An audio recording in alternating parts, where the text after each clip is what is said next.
하나님 말씀 요한계시록 12장 1절부터 6절까지 우리 같이 한 목소리로 합독하겠습니다. 시작. 하늘에 큰 이적이 보이니 해를 옷 입은 한 여자가 있는데 그 발 아래에는 달이 있고 그 머리에는 12별의 관을 썼더라. 이 여자가 아이를 베어 해산하게 되매 아파서 애를 쓰며 부르짖더라. 하늘에 또 다른 이적이 보이니 보라, 한 큰 붉은 용이 있어 머리가 7이요 뿔이 10이라. 그 여러 머리에 7 왕관이 있는데 그 꼬리가 하늘의 별 3분의 1을 끌어다가 땅에 던지더라. 용이 해산하려는 여자 앞에서 그가 해산하면 그 아이를 삼키고자 하더니 여자가 아들을 낳으니 이는 장차 철장으로 만국을 다스릴 남자라. 그 아이를 하나님 앞과 그 보좌 앞으로 올려가더라. 그 여자가 광야로 도망하며 거기서 1260일 동안 그를 양육하기 위하여 하나님께서 예비하신 곳이 있더라. 아멘. 오늘 요한계시록 12장 1절에서 6절 말씀으로 철장으로 만국을 다스릴 아이를 낳은 여자라는 제목으로 같이 말씀 나누겠습니다. 지난주까지 우리가 7 나팔 재앙에 대한 말씀을 마쳤고 이제 12장부터 14장 그리고 15장 초반까지 이것이 우리가 7개의 큰 구조로 나눠봤을 때 가장 네 번째로 중앙에 위치하는 그런 파트입니다. 그래서 이 부분에서는 7가지 큰 상징과 표적에 대해서 나오는데 이것이 요한계시록의 가장 핵심적인 메시지라고 볼 수 있어요. 12장에서 14장 그리고 15장 전반까지요. 7가지 큰 상징 표적은 뭐냐면 첫 번째로 오늘 우리가 읽은 본문에서 나왔던 뱀과 여자 그리고 여자의 후손 간의 갈등. 그래서 뱀, 여기서 용이라고 이야기했죠. 용과 여자 그리고 그 여자의 후손 간의 갈등. 이게 12장 중심으로 나와 있는 내용이고요. 13장에서는 1절부터 10절까지 바다에서 나온 짐승에 의한 박해. 그래서 바다에서 올라온 짐승에 대해서 설명하고 있습니다. 그리고 13장 11절에서 18절까지는 땅에서 올라온 짐승에 의한 박해.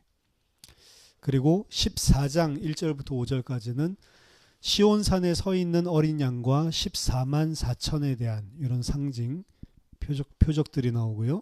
그리고 14장 6절에서 13절은 세 천사가 선언하는 복음과 심판에 대해서 등장합니다. 그리고 14장 14절에서 20절까지는 땅의 곡식을 추수하는 인자에 대해서, 그리고 15장 2절에서 4절까지는 성도들이 짐승을 이기고 나서 그 승리하는 노래, 그들의 승리의 노래에 대해서 이야기를 하고 있습니다. 따라서 지금 이제 우리가 이 네 번째 그 파트를 오늘부터 해서 차근차근히 살펴보겠습니다. 12장부터 시작해서 이제 22장까지는 이제 12장에 14장의 중간을 지나서 후반부라고 볼 수가 있는데 사실 이 뒤에도 이미 1장에서 11장에서 이야기했었던 것들의 반복입니다. 똑같은 이야기들을 사실은 하고 있는 거예요. 하지만 1장에서 11장까지 단지 소개만 하고 암시만 하고 있었던 것들을 좀 더 자세하고 분명하게 설명을 하는 것이 나머지 후반부다라고 볼 수 있습니다. 똑같은 내용이에요, 사실은. 12장에서는 오늘 우리가 읽었지만 용에 대해서 이야기가 나오죠. 이 용은 분명히 9절에 큰 용이 내쫓기니 옛뱀 곧 마귀라고도 하고 사탄이라고도 하며 온 천하를 꿰는 자라고 분명하게 이야기를 하고 있습니다. 그래서 이제 12장 첫 번째 이 부분에서는 지금까지는 사실은 약간 이 베일에 가려져 있었던 존재입니다. 악의 절대적인 깊은 원천들 속에는 마귀라고 하는 존재가 있다라고 하는 사실을 드러내고 있는 거예요. 마귀는 이미 6장 8절 그리고 9장 11절에서도 은밀하게 등장하는 모습들을 보여줬습니다. 그리고 11장 7절에 역사의 끝에 출현할 짐승에 대한 부분들이 살짝 언급은 됐지만 이제 12장에서는 거대한 이 악의 실체에 대해서 이제 밝히고 있는 겁니다. 마귀는 성도들이 여태까지 겪고 있었던 시련과 박해를 시작했던 존재고, 그리고 그는 짐승과 앞으로 살펴보겠지만 거짓 예언자들을 일으키고 음녀인 바벨론을 그의 하수인으로 부려서 주를 대적하고 주를 따르는 성도들을 이 땅에서 죽이고 그들을 대적하는 그런 일들을 합니다. 순서대로 본다면 용 이야기가 나오고 그리고 짐승 이야기가 나오고 그리고 짐승 중에는 두 가지가 있죠. 아까 전에 그 땅에서 올라오는 짐승도 있고 바다에서 올라오는 짐승. 어쨌든 용과 짐승 이야기가 나오고 그리고 그 거짓 예언자가 등장을 하고 그리고 음녀 바벨론. 이 네 부분이 순서대로 이렇게 등장을 하고요. 그리고 이 네 인물 등장 이후에 거꾸로 그 음녀가 어떻게 성도들을 대적하고 어떤 최후를 맞게 될 것인지 그리고 그 거짓 선지자들은 어떻게 될 것인지 그리고 이 짐승들은 어떻게 될 건지 그리고 최종적으로 이 용이 어떻게 될 건지 그 부분을 또 이렇게 순서대로 그래서 요 약간 그 카이즘 구조로 이렇게 이야기를 하고 있습니다. 그래서 용에서부터 용으로 끝나는 거죠. 이야기들이. 그래서 오늘 가장 첫 번째 부분에서 이 용에 대해서 이야기가 등장을 하는 겁니다. 왜 이 카이즘을 쓰고 있냐면 이 용이라고 하는 존재가 가장 처음부터 마지막까지 하나님과 하나님의 성도를 대적하는 존재다라는 것을 강조하기 위해서 요한이 그렇게 설명을 하고 있는 겁니다. 그렇기는 하지만 우리가 분명히 기억할 것은 마귀는 스스로 무엇이든지 할 수 있는 존재가 아니라는 것을 기억해야 됩니다. 마귀와 그의 하수인들은 하나님이 정하신 기간 동안에만 성도들을 박해할 수 있어요. 여기서 오늘 6절에서 이야기하고 있는 1260일이라고 표현되어 있는 하나님께서 허용한 시간과 하나님께서 허용한 범위만큼만 마귀는 철저하게 통제된 상태에서 성도들을 대적하고 하나님의 일을 사실은 수행을 하는 것입니다. 그래서 아무리 사단이 강력하고 아무리 마귀가 성도들을 죽일 수 있는 권세가 있고 능력이 큰 것 같아도 하나님의 절대적인 주권 안에서 행동 범위와 그리고 행동 내용 자체가 제약된다는 사실을 분명하게 기억을 해야 됩니다. 오늘 여기 보면 이 용이 이 사실은 그 교회와 싸우는 부분들을 보여주고 있는데 교회와 싸우는 부분도 사실은 자신이 이미 그리스도에 의해서 패배했기 때문이에요. 12절에 한번 보세요. 그러므로 하늘과 그 가운데 거하는 자들은 즐거워하라. 그러나 땅과 바다는 화 있을진저 이는 마귀가 자기의 때가 얼마 남지 않은 줄 알므로 크게 분내어 너희에게로 내려갔음이라. 그러니까 마귀가 내려간 것은 이미 자신이 패했다는 사실을 알고 자기의 때가 얼마 남지 않았다는 사실을 알았기 때문에요. 그리고 그 기간 동안에 하나님께서 허용해 놓으신 만큼만 분노하고 성도들을 공격할 수 있는 겁니다. 성도들은 이 마귀와 끝까지 싸워야 된다라고 계시록은 이야기를 합니다. 세상과 타협을 하고 세상의 정치와 박해하는 자들에게 타협을 하는 것들, 세상의 문화, 음녀에게 타협을 하는 것들, 이런 것은 단순히 세상과 타협을 하는 일이 아니고 그 배후에 마귀가 있기 때문에 마귀와 타협을 하는 것이다 라고 이야기를 하는 겁니다. 이것을 밝히면서 성도들을 각성하게 하고 깨어있게 하는 것이 계시록이 교회에게 전달하고 있는 전체적인 주제예요. 그래서 7교회에게 편지할 때도 귀 있는 자는 성령이 하시는 말씀을 들으라, 깨어있으라 라고 계속해서 이야기를 하고 인내하고 끝까지 참고 싸우고 승리해라 라고 격려를 하고 있는 겁니다. 오늘 우리가 읽은 1절부터 6절까지는 짧은 부분이지만 그리스도의 탄생 직전부터 그리스도의 부활과 승천 그리고 그 후에 그리스도를 따르는 사람들 즉 교회들의 운명에게까지 전체적인 것들을 짧은 구절 안에 묘사를 하고 있는 거예요.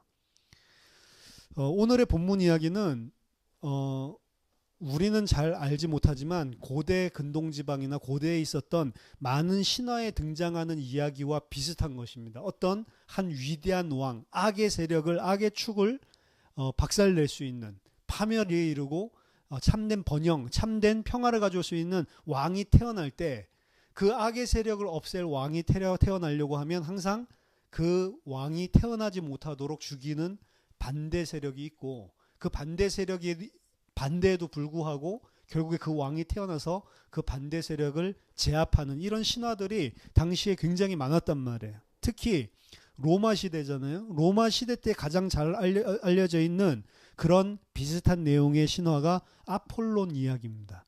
그래서 많은 학자들은 이거 아폴론 이야기랑 거의 비슷한데 라고 이야기를 한단 말이에요. 아폴론은 제우스의 아들인데요. 제우스의 아내 레토가 아폴론을 임신하게 됩니다. 근데 아폴론이 임신한 사실을 알았을 때 파이톤이라고 하는 이 용이에요. 이 용이 레토를, 그러니까 이 아폴론을 베고 있는 여자죠, 공격을 합니다. 왜냐하면 파이톤은 레토에게서 출생할 아기가 장차 자기를 죽이기 위해서 예정된 인물이라는 사실을 알게 됐기 때문에 이 파이톤이, 용이 레토를 공격한단 말이에요. 하지만 제우스가 자기 아내잖아요. 자기 아들을 낳으려고 하는 거고 바람을 보냅니다. 바람을 보내서 섬으로 안전하게 레토를 피신시키고, 그리고 포세이돈이 바다의 신이죠, 물로 그들을 덮어가지고 물 아래 숨겨서, 그래서 이 파이톤이 레토를 찾지 못해요. 찾지 못하는 사이에 그 아이가 태어나고 아폴론이 태어난 지 나흘 만에 그 파이톤을 죽여버립니다. 그 이야기들이랑 요 이야기랑 오늘 짬뽕을 시켜서 읽어보면 거의 비슷한데 이제 이런 생각이 든단 말이죠. 이런 이야기가 널리 퍼져 있었기 때문에 아폴론 이야기뿐만 아니고요. 계시록 12장의 내용을 자유주의 학자들은 원래 있었던 이런 아폴론의 신화 같은 것들을 요한이 모방했다라고 주장하기까지 합니다. 하지만 요한의 이야기의 배경은 아폴론 신화가 아니고요. 구약 성경이에요. 그리고 구약 성경에서 이야기하고 있는 부분들로 사실은 아폴론 신화를 알고 있는 사람들에게 그 이교도가 섬기고 있는, 이교도들이 듣고 있는 마귀의 거짓 체계, 그게 아니고 이게 진리의 말씀이다라는 것을 오히려 거꾸로 역설적으로 이야기하는 겁니다. 저희들이 창세기 보면서 이야기했지만 당시에 가지고 있었던 고대 근동의 그런 창조 이야기들을 통해서 오히려 거꾸로 너희들이 알고 있는 그런 신은 참신이 아니야. 진짜 하늘과 땅을 창조한 신은 이런 분이 하나님이고 이런 분이 신이야 라고 하는 것을 설명했던 것과 똑같단 말이에요. 자, 그러면은 이제 본격적으로 안에 있는 내용들을 하나씩 살펴보겠습니다. 1절 보니까 하늘에 큰 이적이 보이니 해를 옷 입은 한 여자가 있는데 그 발 아래는 달이 있고 그 머리에는 12별의 관을 썼더라. 해를 옷 입고 있고 그 발 아래는 달이 있다고 그랬고, 그리고 그 머리에는 12별의 관을 쓴 여자에 대해서 설명을 하고 있습니다. 이 부분을 창세기 37장 9절에 요셉이 꿈을 꾼 게 내용이 어떻게 되냐면, 요셉이 다시 꿈을 꾸고 그의 형들에게 말하여 이르되 내가 또 꿈을 꾼즉 해와 달과 11별이 내게 절하더이다 라고 이야기를 하죠. 여기도 보면 해와 달과 그리고 11별이 내게 절한다. 여기 12별이라고 되어 있지만 해와 달과 별들이 등장을 하죠. 이 요셉이 이야기했었던 이 내용들을 통해서 1세기 유대교 문헌에 보면 이 아브라함의 후손들, 이스라엘 족속들, 이들을 해와 달과 별로 묘사를 합니다. 그래서 아브라함과 사라를 해와 달로 생각을 하고, 그리고 그 아들을 12지파를 별들, 12별들로 묘사를 하는 거예요. 배경은 어디서? 창세기 37장에서 그 배경을 따왔어요. 그러니까 오늘 이야기하고 있는 것은 아브라함과 사라와 그때 당시에, 그리고 12지파 이스라엘 백성들을 전체적으로 일컫는데 1세기 때 유대인들이 자주 인용하고 사용했던 어구란 말이에요. 아가서 6장 10절에도 보니까 아침 빛같이 뚜렷하고 달같이 아름답고 해같이 맑고 깃발을 세운 군대같이 당당한 여자가 누구인가 라고 찬양을 하고 있는데, 이거는 예루살렘을 설명하고 있는 겁니다. 예루살렘을 설명할 때 뭐라고 하냐면 아침 빛같이 뚜렷하고 달같이 아름답고 해같이 맑고, 여기 보면은 별은 등장하지 않지만 해와 달의 이미지를 설명하면서 이를 여자라고 이야기를 하고, 그 여자는 누구냐면 예루살렘이라는 겁니다. 만월처럼 아름답고 해같이 맑은 그런 솔로몬의 여왕 이야기를 하면서 솔로몬이 사랑하는 한 여왕, 여자 이야기를 하면서 그 여자는 누굴 이야기하는 거냐면 예루살렘 이야기를 하는 거란 말이죠. 따라서 이러한 발광체 이미지라고 하는 것은 후기 유대교 문헌에서 이스라엘 족속 전체 혹은 예루살렘, 하나님의 백성, 충성된 이스라엘을 가리키는 거예요. 한마디로 하자면 충성된 이스라엘, 하나님의 백성들을 이야기할 때 이 표현들을 주로 써왔던 겁니다. 따라서 12별이라고 하는 건 이스라엘의 12지파를 가리키는 거고, 그리고 해와 달 이런 것들 자체도 전부 다 하나님의 백성, 총체적인 백성들을 이야기하는 겁니다. 따라서 지금 요한이 이야기하고 있는 이 여자는 그리스도의 초림 이전 그리고 그 이후에 있는 모든 하나님의 백성의 총체적인 하나님 백성의 공동체라고 볼 수가 있습니다. 손쉽게 이야기하면 교회죠. 하나님의 성도들의 무리들. 그것이 12장 1절에 등장하는 이 여자입니다. 근데 이 여자가 2절에 보니까 이 여자가 아이를 베어 해산하게 되매 아파서 애를 쓰며 부르짖더라 라고 이야기를 합니다. 이 아이를 나중에 보면 장차 이 철장 권세를 가지고 만국을 다스릴 이 그리스도거든요. 이 그리스도를 낳을 여자죠. 앞에서 말했을 때 이 여자는 교회라고 이야기를 했습니다. 교회가 예수를 낳는데 예수를 낳을 때 예수를 해산하게 될 때 아파서 애를 쓰며 부르짖는 모습을 보이죠. 이 여자라고 하는 것을 우리는 지금 교회라고 이야기했지만 로마 카톨릭 천주교에서는 당연히 이 여자는 그들이 신성화하고 있는 마리아를 이야기한다라고 이야기를 합니다. 천상적인 여자가 예수의 어머니 마리아를 상징하는 것이다 라고 이야기를 하면서 거기에 대한 글들 그거 주장하고 그거를 이 논리적으로 이 학문적으로 정립하기 위한 엄청난 양의 글들을 썼습니다. 그리고 그것을 정설로 생각을 하고 있어요. 대부분. 근데 그런 이야기들은 언제부터 나온 거냐면 6세기부터 나온 이야기입니다. 6세기 전까지는 절대로 이 여자가 마리아다라고 하는 사상 자체가 없었다고요. 6세기부터 생겼던 그런 신학이고 6세기부터 마리아를 우상 숭배하기 시작하면서 그런 생긴 흐름들이지 원래 이 여자를 마리아로 해석하는 사람들은 하나도 없었단 말이에요. 더더군다나 본문 자체에서도 마리아가 맞다고 한다면 1260일 동안 도망가서 그 아이가 승천하고 난 다음에 이러고 있다라고 하는 것들도 그렇게 잘 역사적으로 어울리지 않는 것입니다. 이 여자는 1절에서 이야기한 것처럼 1차적으로 교회를 이야기를 하는데 이 교회가 아이를 베어 해산하게 되면 아파서 애를 쓰며 부르짖는다라고 이야기를 합니다. 도대체 교회가 예수 그리스도를 낳기 위해서 아파하고 고통스러워한다. 이게 좀 사실은 이해가 안 될 수가 있거든요. 왜냐하면 교회는 누구에 의해서 탄생되죠? 교회가 예수 그리스도에 의해서 탄생되죠. 십자가를 통해서 교회가 나오는 거지 교회를 통해서 예수 그리스도가 탄생되는 건 아니잖아요. 왜 이렇게 표현을 하고 있냐? 1차적으로는 여기서 말하는 여자의 해산의 고통은 그리스도의 탄생에 이르는 구약 시대와 그리고 중간기 동안 언약 공동체로서 메시아 언약 때문에 받는 박해, 그 박해를 받는 그 하나님의 백성들을 이야기합니다. 구약과 신약의 총체적인 하나님의 교회, 하나님의 성도들이 이 여자란 말이에요. 이 여자들이 이 해산하는 고통을 통해서 그리스도가 오시는데 그 고통받는 자들은 누구냐? 1차적으로는 예수 그리스도가 오시기까지 중간기, 신구약 중간기 동안에 하나님의 언약을 가지고 신실하게 하나님 앞에서 그 메시아 자체를 기다리고 있었던 그 언약 공동체를 이야기한단 말이에요. 이들은 박해를 받았습니다.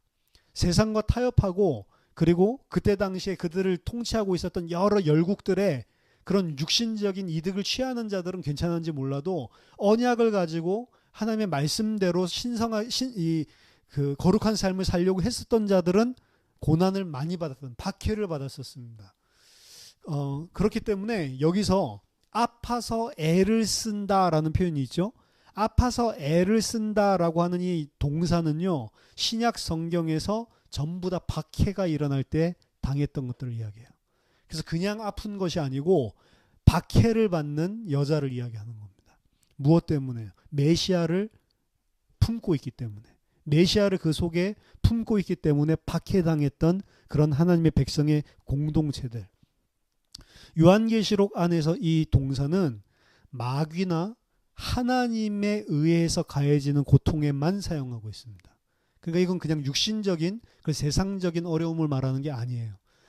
하나님께서 허용을 하시고 허락을 하시고 또 하나님께서 허용하신 거 안에 마귀도 들어있죠. 하나님과 마귀가 가하는 그런 고통, 그것들이 이제 박해고 고난이고 하나님 공동체에 하나님의 뜻이 있으셔서 허락하시는 건데 그때에만 사용되는 겁니다. 징벌, 시련, 박해로 인한 고통, 그런 것들을 나타내는 거죠. 따라서 이거는 갈보리에서 예수 그리스도가 당하는 그 고통, 해산의 고통이 아니고요.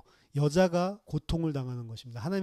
하나님의 백성들, 신실하게 그리스도를 품고 언약을 가지고 하나님을 기다리고 있었던 그 사람들이 그리스도 오시기 전에 당했었던 고통들.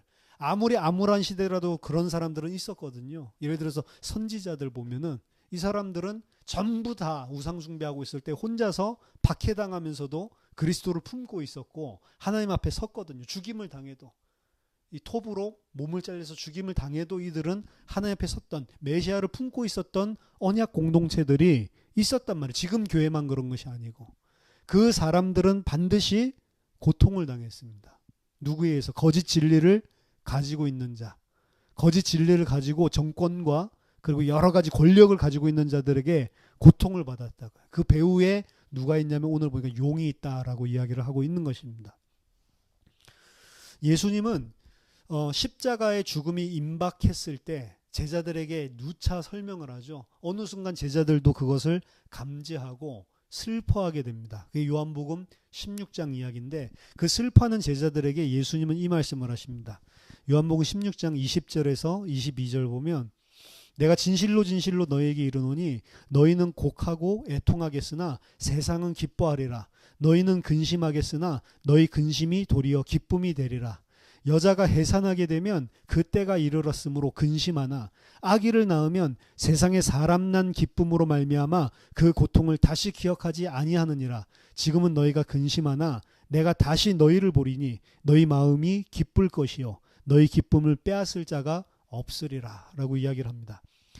예수님은 자신의 십자가의 죽음이 임박한 것을 제자들이 슬퍼하는 것을 보고 그들이 하는 근심을 보고 뭐라고 이야기했냐면 여자가 해산하게 되면 그 때가 이르렀으므로 근심하는 것에 비유로 하고 있어요. 제자들을 해산하기 전에 근심하고 있는 여자. 그러니까 오늘 이야기한 것과 똑같은 이야기죠. 하나님 메시아를 품고 있는 하나님이 택하신 백성들의 공동체가 그 메시아가 메시아가 나타나기 전까지 가지고 있었던 슬픔, 근심에 대한 것들을 이야기를 하고 있는 겁니다. 따라서 요한복음 16장에서 이 제자들은 오늘 계시록 언어로 본다면 메시아를 낳는 여자, 메시아를 낳는 메시아 공동체를 대표하는 자들로 설명을 하고 있는 겁니다. 여자가 애를 쓰고 있는 이런 모습은 메시아의 출생과 또 그가 왕이 되실 사건이 임박했다라고 하는 것을 보여주고 그리고 고통스럽고 동시에 기대를 가지고 있는 그 상태를 보여주고 있는 겁니다. 이것은 예수님이 십자가와 부활로 완성하기 전까지를 구약 공동체라고 본다면 구약의 신앙 공동체 안에서 이제 곧 일어날 일들, 그것을 임박한 일들을 당하고 있는 그 시간표에 있는 여자들을 이야기한단 말이에요. 공동체들을 이야기한단 말이에요. 그 고통은 메시아가 오시면 큰 기쁨으로 바뀐다라고 이야기했죠. 이전 것들 그 고통 근심이 생각나지 않도록.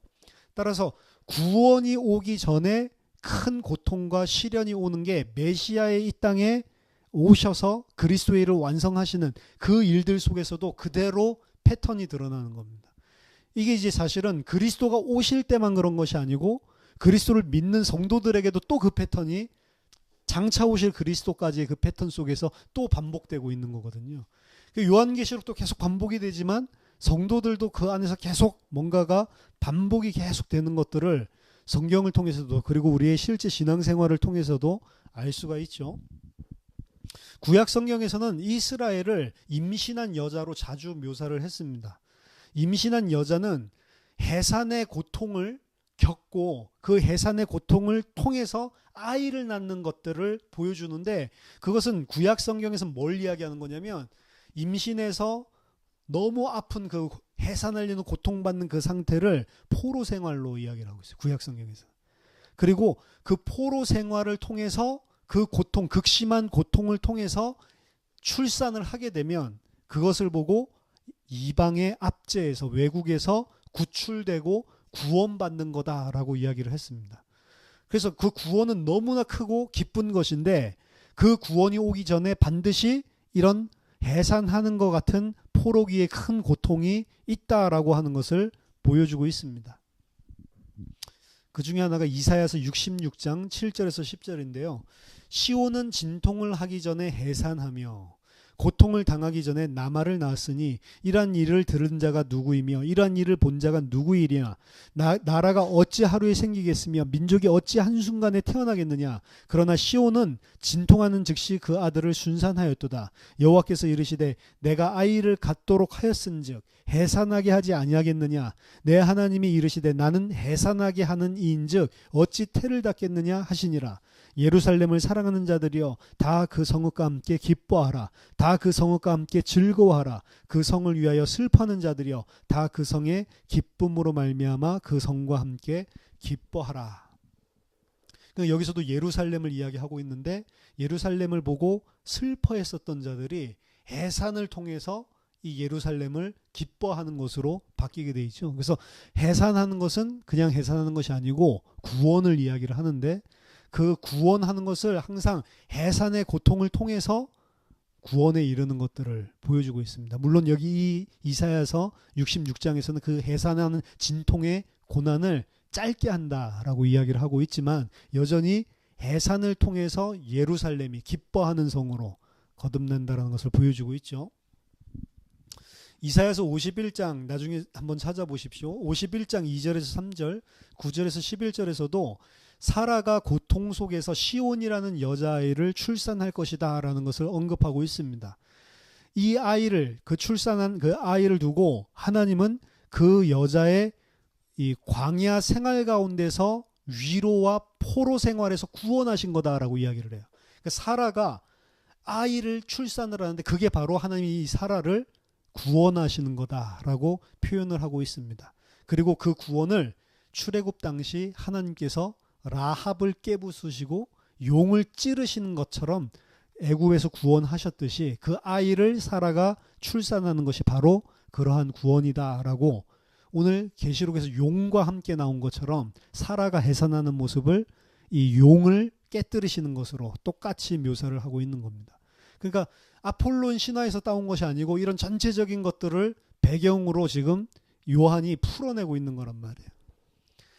한 군데 더 그 셉투아진트 그 70인역에 보면 지금 우리가 가지고 있는 이 히브리어 성경이랑 다릅니다. 셉투아진트에 보면 이사야서 26장 17절에서 27장 1절에 이스라엘이 잉태한 여인이 산기가 임박해서 산고를 겪으며 부르짖음같이 우리가 잉태하고 산고를 당하여 주의 구원의 바람을 낳았다라고 이야기를 합니다. 여인이 산고를 겪으면서 결국에 아기를 출산하듯이 우리가 잉태를 하고 산고를 당하고 그를 통해서 뭘 했다고요? 주의 구원의 바람을 낳았다. 구원의 바람은 루아흐 성령, 구원의 성령을 그 잉태의 산고를 통해서 우리가 낳게 됐다라고 기록을 합니다. 그러면서 그 후에 주의 죽은 자들은 살아나고 무덤에 있는 자들은 일어나리이다. 그날에 여호와께서 견고하고 크고 강한 칼로 날랜 뱀 리워야단 곧 꼬불꼬불한 뱀 리워야단을 벌하시며 바다에 있는 용을 죽이시리라 라고 이야기를 하고 있습니다. 여자가 잉태하는 것이 바로 구원이고 그리고 그 구원하는 그 시간표에 리워야단 용을 하나님께서 쳐부수는 이런 장면을, 그러니까 똑같은 이야기죠. 12장이랑 너무 배경들이 완벽하게 맞아떨어진단 말이에요. 따라서 여기서 이 여자는 구약에 있는, 특별히 이제 1차적으로는 구약의 그리스도가 오실 임박할 그때의 신앙 공동체를 이야기를 하고 있는 거고, 이들이 그 그리스도가 죽임을 당하고 이 사실은 큰 슬픔과 근심을 당하잖아요. 그것을 통해서 사실은 아이, 만국을 다스릴 아이를 출산하는, 그리고 그 아이를 통해서 구원받게 되는, 그 구원을 묘사하는 것들을 구약에서부터 끌어다가 사실은 12장에 전체적으로 녹여서 요한이 표현을 하고 있는 겁니다. 따라서 우리들이 읽을 때는 좀 이상하게 읽을 수 있지만, 이때 당시에 이런 것들을 일반적으로 알고 있었던 성도들이 읽으면 이게 무슨 이야기인지를 금방 이해를 한다는 거죠. 3절에 보니까 하늘에 또 다른 이적이 보이니 보라, 한 큰 붉은 용이 있어 머리가 7이요 뿔이 10이라. 그 여러 머리에 7 왕관이 있는데 라고 이야기를 합니다. 드디어 용이 등장을 하는데 붉은 용이라고 이야기했습니다. 머리가 7이고 뿔이 10이고 그리고 그 여러 머리에 7 왕관을 쓰고 있다라고 이야기를 합니다. 용이라고 하는 것은 구약 성경에서 이스라엘을 억눌렀던 악한 나라를 상징하는 바다 괴물, 구약에서 바다 그런 악한 나라를 상징할 때 표현하는 구약의 언어라고 보면 됩니다. 그래서 이 붉은 용 또한 하나님의 백성을 억압하는 악한 나라, 하나님을 적대하고 성도들을 적대하는 그 나라를 상징적으로 보여준다라고 볼 수가 있습니다. 하지만 여기서 말하는 붉은 용은 그 나라보다도 더 구체적으로 그 배후에 있는 악의 실체, 사탄이라고 아까 전에 이야기를 했죠. 9절에서. 시편 74편 12절에서 15절 보니까 하나님은 예로부터 나의 왕이시라 사람에게 구원을 베푸셨나이다. 주께서 주의 능력으로 바다를 나누시고 물 가운데 용들의 머리를 깨뜨리셨으며 리워야단의 머리를 부수시고 그것을 사막에 사는 자에게 음식물로 주셨으며 주께서 바위를 쪼개어 그 큰 물을 내시며 주께서 늘 흐르는 강들을 마르게 하셨나이다. 이게 이제 출애굽 사건이거든요. 그래서 출애굽 사건들을 설명할 때 주의 능력으로 바다를 나누시고 물 가운데 용들의 머리를 깨뜨렸다라고 이야기하죠. 그 용들은 누구죠? 애굽을 이야기합니다. 그리고 바로를 구체적으로는 이야기를 하고요. 따라서 애굽을 이야기할 때 용을 지금 이야기를 하고 있고, 그 용들이 애굽이 전부 다 수장된, 애굽이 완전히 박살난 그 장면을 보고 용들의 머리를 깨뜨렸다라고 이야기를 하고 있단 말이에요.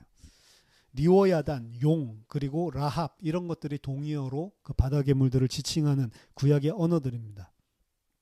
에스겔서 29장 3절에도 보니까 너는 말하여 이르기를 주 여호와께서 이같이 말씀하시되 애굽의 바로 왕이여 내가 너를 대적하노라. 너는 자기의 강들 가운데 누운 큰 악어라. 이 악어가 바로 그 용입니다. 스스로 이르기를 나의 이 강은 내 것이라 내가 나를 위하여 만들었다 하는도다. 그 애굽 왕 바로 왕을 보고 용이라고 이야기하는 거예요. 그러니까 이 구약에서는 그 용 하면은 하나님을 대적하는 하나님의 백성들을 이 겁박하는 그 나라, 그리고 혹은 그 나라의 대표적인 자, 왕, 요거를 의미하는 게 용이라고 하는 것입니다.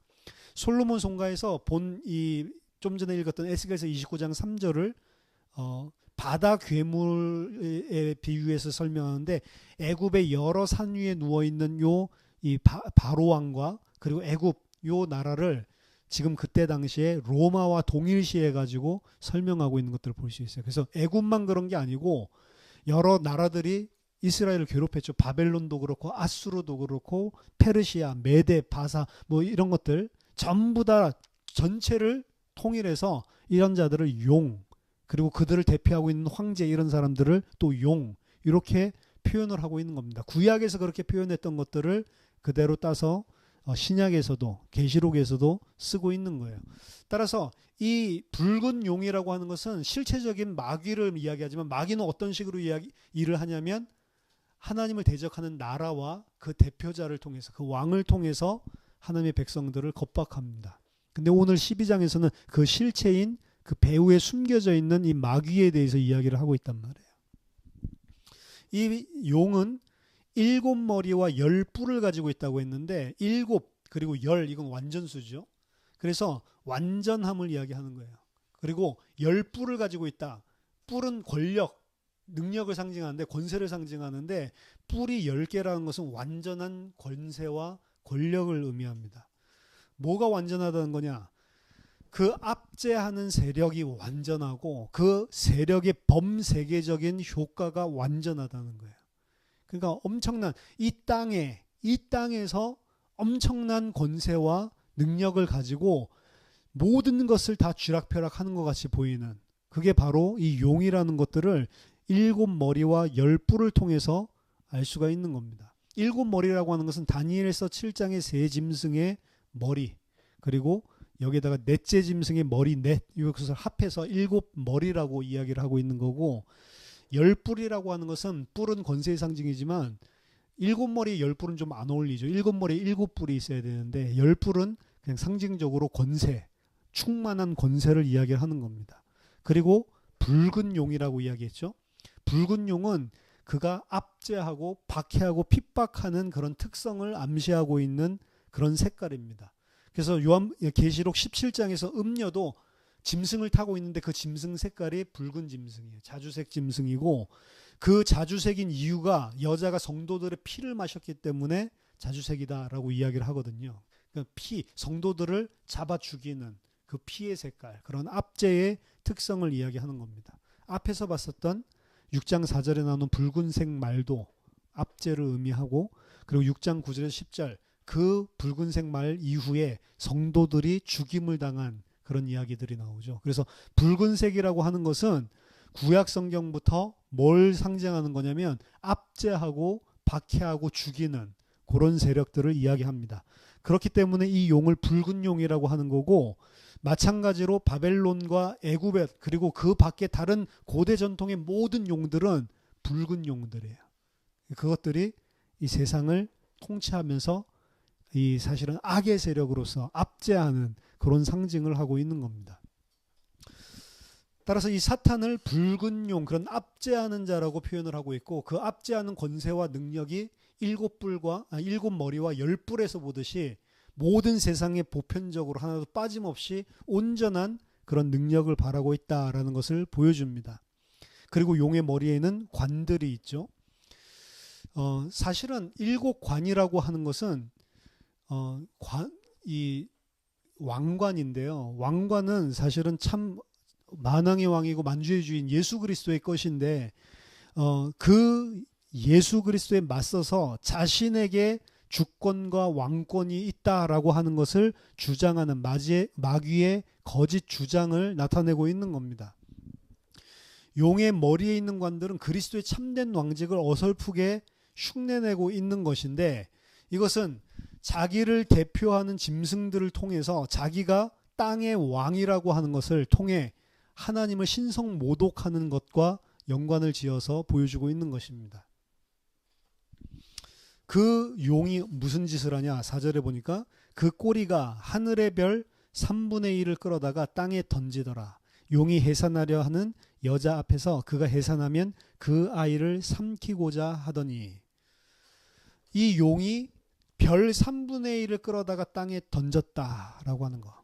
저도 이걸 갖다가 여러 번 잘못 해석을 하고 잘못 인용을 했는데, 이것을 천상계에 사탄이 타락할 때 천사들 3분의 1을 자기 편을 만들어서 끌어당겼다. 이제 이 이야기들을 많이 이야기를 했는데요.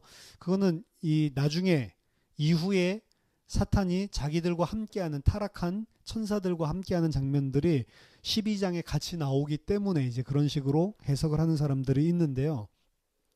여기서 말하는 별 3분의 1은, 별이라고 하는 것은 우리가 성경에서 이 계시록에서 계속 봤지만 하나님의 백성을 대표하는 천상적인 존재들, 그 별의 실체는 이 땅의 하나님의 성도들이라고 이야기를 했습니다. 별들 3분의 1을 꼬리로 내친다라고 하는 것은 성도들, 하나님의 백성 3분의 1을 죽인다라는 소리예요. 그러니까 하나님의 백성 공동체들이 해산하는 고통을 겪고 그 해산의 고통 끝에 아이가 태어나는 거잖아요. 그 해산하는 고통 가운데 있는 일들을 지금 이야기하고 있는 겁니다. 압제하는 자, 이 용이 세상에 두루 미치는 보편적인 권세와 거짓 왕권, 하나님을 대적하는 신성 모독하는 왕권을 가지고 하나님의 백성에게 3분의 1을 땅에다가 별을 내칠 정도로 백성들에게 큰 고통과 압제를 가한다는 거죠. 그게 메시아가 이 땅에 나타날 때, 태어날 때 일어나는 보편적인 현상이라고 설명을 하고 있는 겁니다. 다니엘서 8장 10절에 보니까 하나님의 군대를 박해하는 종말론적인 원수에 대해서 이야기를 하고 있는데, 그 원수의 뿔이 하늘 군대에 미칠 만큼 커져서 그 군대와 별들 중에서 며칠 땅에 떨어뜨리고 그것들을 짓밟으니라 라고 이야기를 하고 있습니다.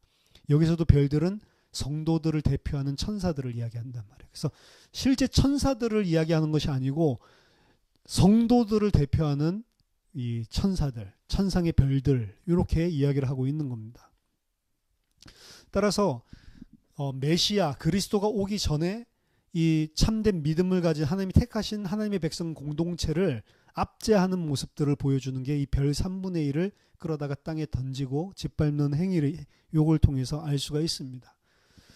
그 아이를 삼키고자 하죠. 그 여자가 해산하기만 하면 그 아이를 죽여버리려고 합니다. 이것들은 뭐 역사적으로 일어났죠. 실제로 예수님이 태어나실 때 헤롯 왕이 이 아이들 2세 이하 된 베들레헴의 모든 아이들을, 남아들을 다 살해하는 사건이 일어나기도 했고, 그것만이 아니고 전체 역사를 보면 사단이 메시아 그리스도의 족보가 끊어지도록 계속해서 유대인들을 말살시키려고 하거나, 그리고 하나님의 그 언약에 대해 있는 자를 죽이려고 하거나, 이런 일들이 빈번하게 구약 성경에 나와 있습니다. 심지어는 그리스도가 오셔도 그 그리스도가 그리스도의 일을 하지 못하도록 계속해서 예수를 공격했죠. 하지만 결국 5절에 보니까 여자가 아들을 낳으니 이는 장차 철장으로 만국을 다스릴 남자라. 그 아이를 하나님 앞과 그 보좌 앞으로 올려가더라 라고 이야기합니다. 마침내 여자가 아들을 낳았다라고 이야기를 합니다. 여자가 아들을 낳았다라고 하는 것은, 그 아들이라고 하는 것은요, 뭐 여러분 들어봤겠지만 아들은 휘오스를 아들이거든요. 그러니까 여기서도 휘온을 쓴다고요. 그럼 여자가 아들 낳았다 그러면 여자가 휘온을 낳았다라고 이야기하면 돼요. 그게 목적격이거든요. 휘오스의 목적격이 휘온인데, 휘온을 낳았다라고 하면 되는데, 휘온 안에 아들이면 딸이 아니잖아요. 남자가 들어가 있는 거잖아요. 근데 휘온 다음에 뭘 썼냐면 아르센이라는 단어를 썼어요. 아르센은 뭐냐? 메일, 남자. 그럼 아들이면 당연히 남자지. 근데 남자 아들을 낳았으니 이렇게 표현을 하고 있습니다. 이상하지 않으세요? 그냥 여자가 해산을 해서 아들을 낳았다라고 하면 될 걸. 아니면 아예 아들을 빼고 남자를 낳았다라고 하면 될 걸. 그걸 갖다가 아들을 낳았는데 그 아들을 꾸며주는 형용사를 남성 아들을 낳았다라고 표현을 하고 있습니다. 이상하죠? 그 아르센이라고 하는 것은 구약 성경의 자칼이에요. 자칼. 그러니까 자칼 어디서 나오죠? 창세기 1장 27절. 하나님이 하나님 형상대로 사람을 창조하시되 남자와 여자를 창조하시고 라고 이야기야. 거기서 나오는 게 남자 자칼입니다. 그러니까 아이를 낳았는데 이 아이가 누구예요? 자칼이래요. 자칼은 뭘 가리켜요? 남성을 가리키고, 남자와 그 여자의 이야기는 뭐라고 그랬어요? 서로 부부가 돼서 합해서 한 몸이 될 그런 연합을 이야기하는 건데, 여기서 이 여자가 아들을 낳았는데 그 아들이 누구예요? 자칼이래요. 말하자면 여자가 아들을 낳았는데 그 아들이 내 남편이에요. 남편. 교회가 아들을 낳았는데, 그러면 교회가 아까 전에 아들을 낳았다고 1차적으로는 신구약 중간기에 있는, 근접하게는 하나님의 메시아를 마음속에 품고 기다리고 있었던, 박해받던 하나님의 공동체라고 이야기를 했었죠. 1차적으로는. 하지만 1차적으로만 이야기를 하는 게 아니고요. 이거는 모든 시대의 성도들에게 사실은 적용되는 이야기입니다. 교회가 예수를 낳았다는 게 무슨 소리예요? 그 말, 교회라고 하니까 약간 그렇게 생각할 수 있으니까, 성도 혹은 여러분 예수 믿는 자라면 내가 예수를 낳았다라는 이야기거든요. 내가 예수를 낳았다는 게 무슨 소리예요? 내가 무슨 어떻게 예수를 낳아? 모든 사람은 예수를 보는데 그 예수를 나의 아들로, 나의 자칼로 낳는 사람이 있고 아닌 사람이 있단 말이에요.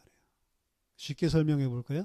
예수님이 오셨는데 이 예수를 그리스도로 낳는 사람이 있고, 이 예수를 아무 힘없는 로마인에게 처형받는, 십자가에서 비참하게 죽는, 그냥 조금 약간 껄떡대다가 결국에는 죽임당하는 그런 아무 쓰잘데기 없는 갈릴리 출신의 사람으로 낳는 사람도 있다니까요. 누가 여자가 될 수 있어요? 이 예수를 자칼로 낳는 사람만, 그 사람만 여자가 될 수 있다. 그 사람만 교회라니까요. 그러니까 이거는 1세기에 있었던 그 신구약 중간에 있었던 공동체만 이야기하는 게 아니고, 여자가 이 예수를 내 아이로, 내 남편으로 낳아야지만 그 사람은 여자인 거예요. 근데 그 여자가 이 예수를 낳기 위해서는 뭐가 있어요? 고통, 해산하는 것 같은 고통이 있다니까요. 예수를 낳고 나서, 그럼 예수를 낳으면 교회가 됐죠? 그럼 거기서 고통이 끝나냐? 아니죠. 또 도망 다니죠. 근데 예수를 낳기 전에도 고통을 당해요. 생각해 보세요. 예수를 진짜 믿게 될 때에는 사실은 예수 믿으니까 너무 좋아 이러면서 믿는 건 예수 믿는 거 아닙니다. 사실은 예수를 믿을 때는 예수를 믿는다는 것 자체가, 예수를 정말로 나의 예수, 성경에서 말하는 나의 메시아로, 나의 그리스도로, 나의 주로 낳으려면 나에 대한 철저한 부정이 없으면 안 돼. 그걸 회개라고 이야기하는 거, 쉽게 말하면. 그런 과정이 없이 예수를 믿는다? 그거는 예수 믿는 게 아니에요.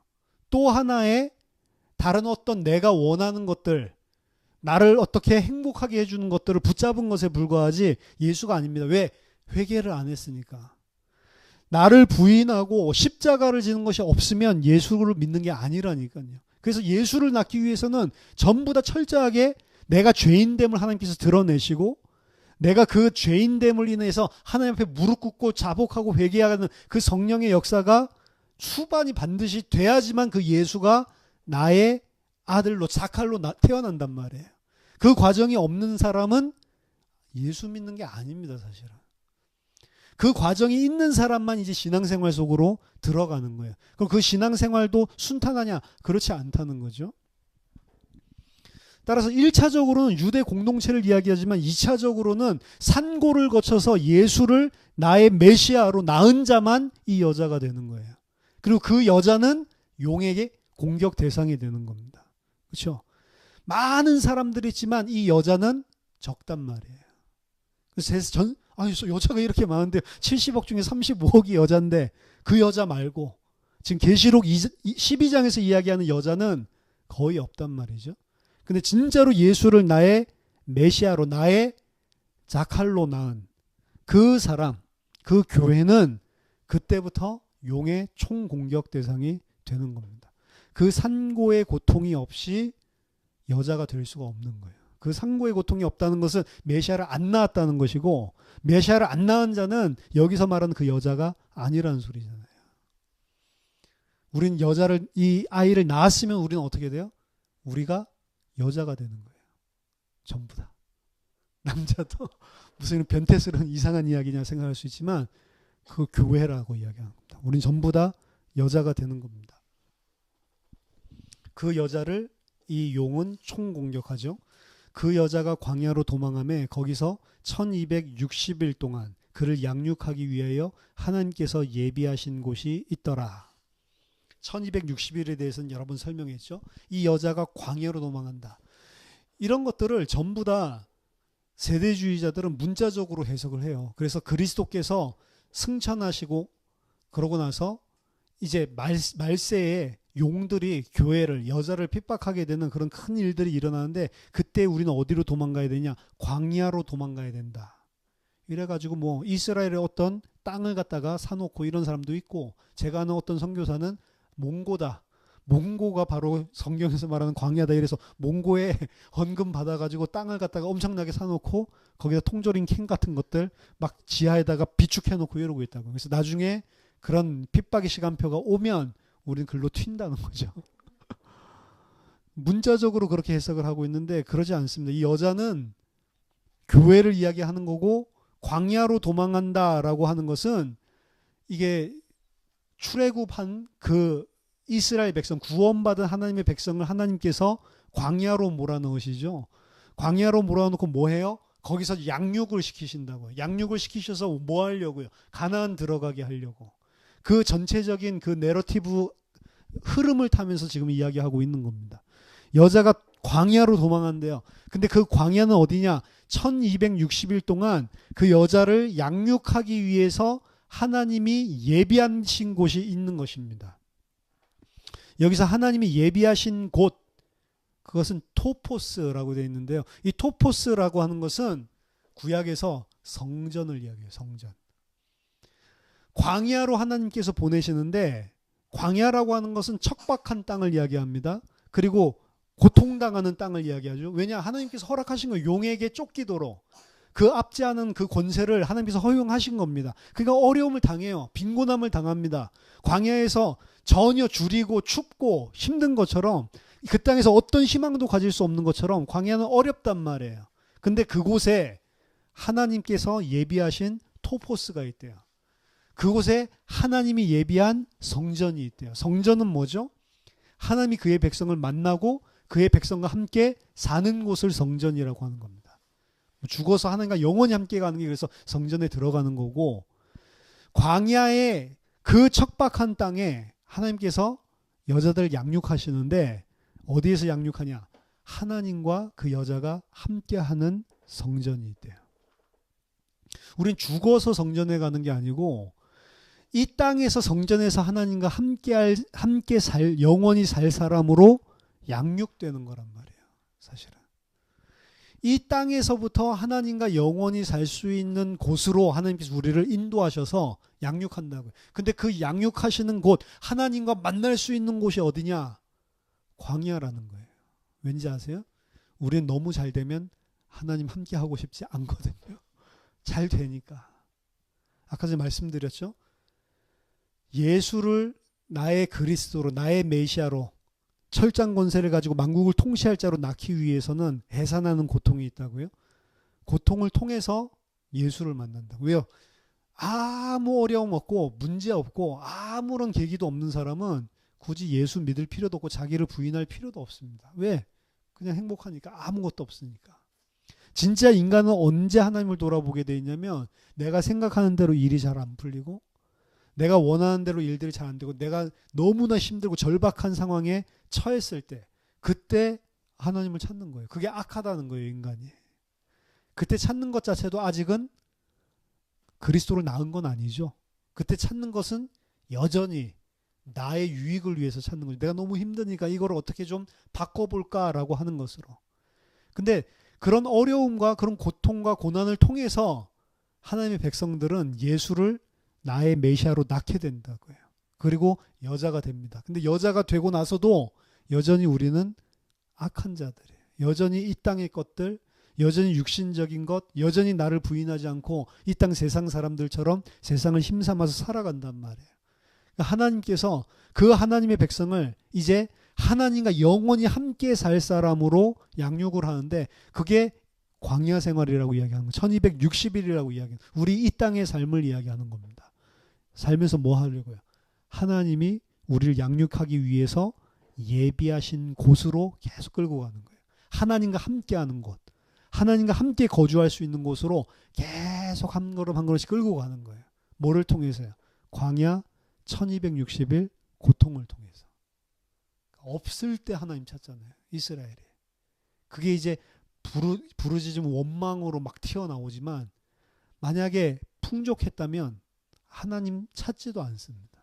그게 인간의 악이란 말이죠. 교회는 예수를 나의 아들로, 휘온 아르센, 나의 아이이자 남편으로 낳은 자만 여자고 교회입니다. 그리고 그 교회를 낳기 위해서 사실은 하나님께서 우리를 이 땅에서 여러 가지 문제들, 내가 컨트롤할 수 없는 여러 가지 어려운 것들, 내 생각대로 잘 안 되는 것들을 오히려 허락하신단 말이에요. 그럴 때 오히려 정말 하나님의 백성이라면 정말 하나님의 은혜로 이 예수 그리스도를 나의 아이로, 나의 남편으로 낳게 되는 것이고, 그리고 그렇게 출산한 그 여자를 하나님께서는 이 땅에서 또다시 광야 생활을 통해서 하나님과 영원히 함께 할 자로 한 걸음 한 걸음씩 만들어 나가시는 거예요. 그게 신앙생활입니다. 그렇기 때문에 이 용에게 그 권세를 잠깐 동안 허용하시는 거예요. 그래서 이 땅은 절대로 평화롭고 지상 낙원을 이루는 일은 없습니다.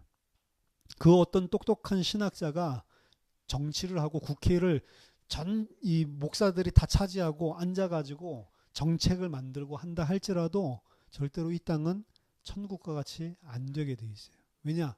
하나님의 뜻과도 맞지 않고, 그리고 인간은 전부 다 자기 중심이기 때문에. 그렇죠? 교회도 언제 타락을 합니까? 잘 될 때 타락하는 거예요. 안 될 때 하나님께 부르짖고 무릎 꿇고 겸비하게 돼 있지, 잘 될 때 거의 타락하는 겁니다.